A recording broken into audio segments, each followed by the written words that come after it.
बिस्मिल्लाहिर्रहमानिर्रहीम। अस्सलाम वालेकुम दोस्तों, एक नई वीडियो के साथ हाजिर हैं। चले अपनी वीडियो स्टार्ट करते हैं। 91 के अंदर जब सोवियत यूनियन डिसइंटीग्रेट हुआ और उसके हिस्से हो गए, तो उसके बाद जो सबसे बड़ी कंट्री वजूद में आई वो रशिया थी। लेकिन रशिया के पास उस वक्त इतने पैसे नहीं थे कि वो उन प्रोजेक्ट्स को जारी रख सकता जो कि इससे पहले सोवियत यूनियन ने जो है वो बना लिए हुए थे, उनको स्टार्ट कर दिया हुआ था। कुछ प्रोजेक्ट्स ऐसे थे जो कि अपनी कंप्लीशन तक पहुंच गए हुए थे, उनके प्रोटोटाइप्स जो थे वो बनना शुरू हो गए हुए थे। लेकिन रशियन इकोनॉमी के पास उस वक्त इतने पैसे नहीं थे कि वो उन प्रोजेक्ट्स को जारी रख सकता। सबसे बड़ी मिसाल जो है वो आपके पास Su-27M एयर सुपीरियोरिटी फाइटर की है, जिसको बाद में जाके 1996 के अंदर उसकी आई बिलीव फर्स्ट फ्लाइट जो थी वो कंडक्ट की गई। Su-27M जो है वो बेसिकली Su-35 को कहते हैं। ये लेट हो गया। उसके बाद मिग कंपनी जो है वो एक जहाज तैयार कर रही थी जिसको उन्होंने नाम दिया हुआ था मिग 1.42। ये एक 5th जनरेशन का जहाज था। अमेरिका उस वक्त F-22 के ऊपर काम कर रहा था, YF-23 के ऊपर काम कर रहा था। मिग कंपनी जो थी वो 1.42 मिग के ऊपर काम कर रही थी। फिर उस वक्त रशिया जो अपनी नेवी के लिए एक बहुत बड़ा सुपर एयरक्राफ्ट कैरियर तैयार कर रहा था, उसका नाम बड़ा अजीब सा था। आई बिलीव उसको उलजवेंस्कॉप जो है वो प्रोनाउंस कर सकते हैं, लेकिन वो एक स्की जंप वाला एयरक्राफ्ट कैरियर था। उसके ऊपर रशिया ने इरादा किया हुआ था कि उन्होंने अपने सारे नए जहाज जो है उसके ऊपर लाके खड़े कर देने हैं। एक मॉडर्न नेवी के लिए एक मॉडर्न एयरक्राफ्ट कैरियर जो है वो रशिया तैयार कर रहा था।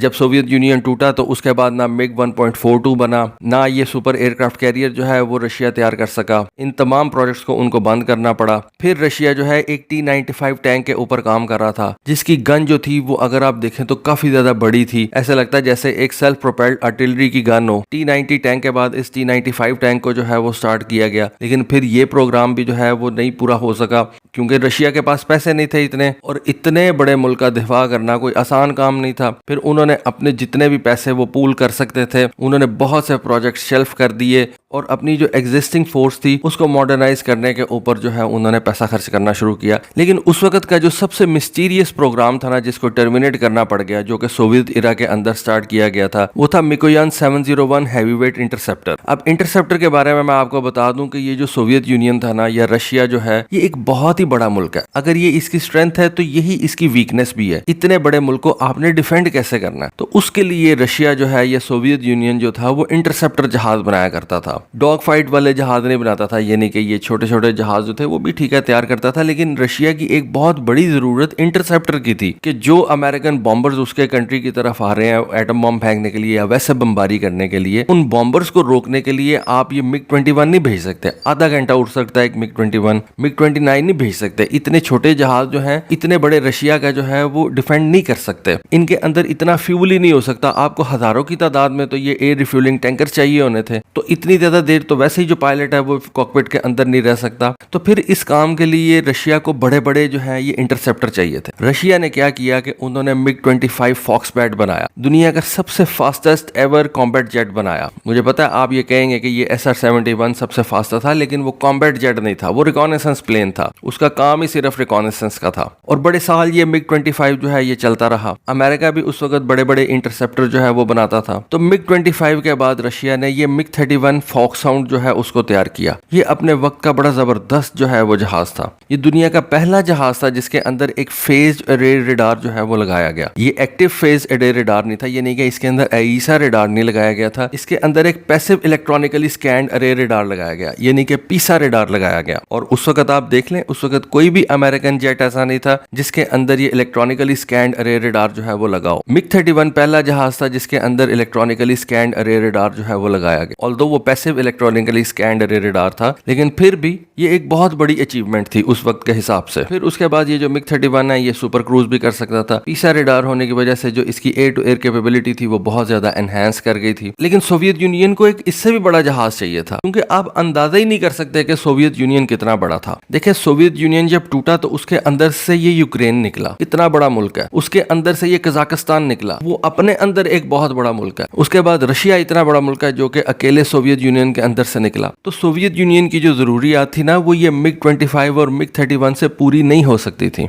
सोवियत यूनियन को एक इनसे भी बड़ा इंटरसेप्टर चाहिए था। उसके लिए उन्होंने मिग कंपनी को एक प्रोजेक्ट स्टार्ट करने का कहा 1980 के अंदर, और इस प्रोजेक्ट को नाम दिया गया मिकोयान 701 का। अब इस मिग 701 को अगर आप नाम दे लें, तो इस मिग 701 के लिए सोवियत यूनियन ने जो टारगेट सेट किया वो ये था कि ये जहाज कम से कम 11,000 किलोमीटर का सफर तय कर सके। 11,000 किलोमीटर, इतना बड़ा ये जहाज होना चाहिए। लेकिन फिर जब इसको डिजाइन किया गया, फिर सोवियत यूनियन का कहना यह था कि ये जहाज कम से कम मैक 1.8 या मैक 2 के ऊपर जो है वो उड़ सके, क्योंकि इतनी ज्यादा स्पेस आपने कवर करनी है, तो सबसोनिक स्पीड के ऊपर जहाज अगर उड़ेगा तो वो तो बहुत ज्यादा देर लगा देगा अपने टारगेट के ऊपर पहुंचने के लिए। इस वजह से इस जहाज को इस तरह से डिजाइन किया गया कि ये कम से कम मैक 1.8 या मैक 2 के ऊपर फ्लाई कर सके। लेकिन फिर उसमें कैलकुलेशंस उनकी ये थी कि ये 11,000 किलोमीटर का सफर नहीं तय कर सकेगा। अगर इतनी ज्यादा स्पीड के ऊपर उड़ेगा तो फिर उसके जो फ्यूल कंजम्पशन है वो ज्यादा हो जाएगी। तो कम से कम जो है ये 7,000 किलोमीटर जरूर उड़ सके। 7,000 किलोमीटर इतना ज्यादा एरिया होता है। आप कह सकते हैं कि अगर इस्लामाबाद से एक जहाज उड़े तो ये लंदन तक जाता है। फिर इतना बड़ा आर्कटिक रीजन था, ये मिग 31 नहीं पूरे तरीके से कवर कर सकता था। सेंट्रल एशियन रीजन था ये, जिसके अंदर कजाकिस्तान, किर्गिस्तान और ये सारी कंट्रीज आती हैं, ताजिकिस्तान वगैरह। फिर सोवियत यूनियन का फार ईस्टर्न रीजन था, जहां पे आप कह लें कि इस वक्त उसके मसले मसाइल जो है वो जापान के साथ है, कुछ आइलैंड्स के ऊपर, अलास्का की तरफ से जाके वो मिलता है अमेरिका के साथ। तो सोवियत यूनियन एक इंतहाई बड़ा मुल्क था। इस वजह से उन्होंने ये सोचा कि हमें कम से कम एक ऐसा जहाज चाहिए जो 11,000 किलोमीटर तक उड़ सके, या कम से कम जो है वो 7,000 किलोमीटर का फासला तय कर सके, और कम से कम मैक 1.85 या मैक 2 की स्पीड के ऊपर जो है ना वो उड़ सके। क्योंकि अगर उसने अपने टारगेट के ऊपर पहुंचना है तो उसको जल्दी पहुंचना पड़ेगा। तो इन सारी चीजों को ध्यान में रखते हुए उन्होंने इसका जो डिजाइन तैयार किया वो इस तरह का था कि इसका जो एयर फ्रेम था वो काफी ज्यादा लंबा था और स्लीक था। फिर इसके आगे जो है वो छोटे छोटे 2 कैनार्ड्स जो है उन्होंने लगाए हुए थे। ये क्रैंक डेल्टा विंग था, जिसके जो लीडिंग एज एक्सटेंशंस थे वो काफी ज्यादा बड़े थे, नॉर्मल जहाज से काफी ज्यादा बड़े रखे गए थे। ये एक ट्विन इंजन जहाज था जो कि इसके अपर फ्यूजलाज के ऊपर उन्होंने रखना था, और इन इंजन्स को हवा देने के लिए 2 लार्ज स्प्लिट डॉर्सल इनटेक जो है इसके फ्यूजलाज के ऊपर लगाए गए थे। इन डॉर्सल इनटेक्स के ऊपर 2 फिन्स जो है वो लगाए गए थे, जिसको आप वर्टिकल टेल बोलते हैं। फिर इसकी जो लेंथ थी वो तकरीबन 30 मीटर थी, और इसका विंग स्पैन जो है वो तकरीबन 19 मीटर का था। अब 19 मीटर का विंग स्पैन आप क्या समझ सकते हैं, F-16 जो है उसका विंग स्पैन सिर्फ 10 मीटर का। मिग 31 जो कि एक उससे बहुत बड़ा जहाज है, उसका विंग स्पैन सिर्फ 14 मीटर का, और इस मिग 701 का विंग स्पैन उन्होंने 19 मीटर का रखना था। फिर इसके आर्मामेंट्स के ऊपर आप आ जाएं, सोवियत यूनियन का ज़ेन ये था कि इसके आर्मामेंट्स जो है वो उन्होंने इंटरनल वेपन्स बे के अंदर रखने हैं, ताकि एरोडायनामिक जो है इसकी बरकरार रहे। अगर इसने 2 मैक की स्पीड के ऊपर उड़ना है और इसके वेपन्स जो है वो बाहर की तरफ होंगे, तो फिर ये 2 मैक को सस्टेन नहीं कर सकेगा, ज्यादा देर तक सस्टेन नहीं कर सकेगा। फिर स्टेल्थ का भी मसला आ जाता है। इसी वजह से इसके जो वेपन्स थे उनके बारे में सोचा गया कि उनको इंटरनली एकोमोडेट करना पड़ेगा। फिर इसके इलेक्ट्रॉनिक सूट के बारे में सोचा गया कि उसको मिग 31 से भी बेहतर रखना है। जैसा कि मैंने आपको बताया कि मिग 31 के अंदर दुनिया का पहला पैसिव इलेक्ट्रॉनिकली स्कैन्ड अरे रेडार लगाया गया था। तो सोवियत यूनियन का मानना यह था कि इस जहाज के अंदर उन्होंने क्वांटम रेडार रखना था। अब वो कैसे उन्होंने बनाना था ये तो उन्हीं को पता होगा, लेकिन उनके इरादे कुछ इसी तरह के थे।